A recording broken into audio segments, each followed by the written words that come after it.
سوره فاتحه در مکه نازل شد و آن 7 آیت است. بسم الله الرحمن الرحیم. به نام خدای بخشاینده مهربان. الحمد لله رب العالمین. ستایش خدای را که پروردگار عالمیان، یعنی انس و جین و ملائکه ها و هاکذا، که هر کدام را عالمی هست. الرحمن الرحیم مالک یوم الدین.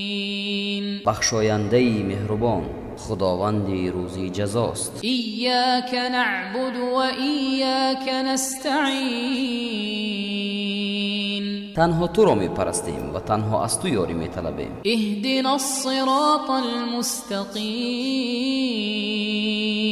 ما را به راه راست هدایت بنمای. صراط الذین انعمت علیهم غیر المغضوب علیهم ولا الضالین.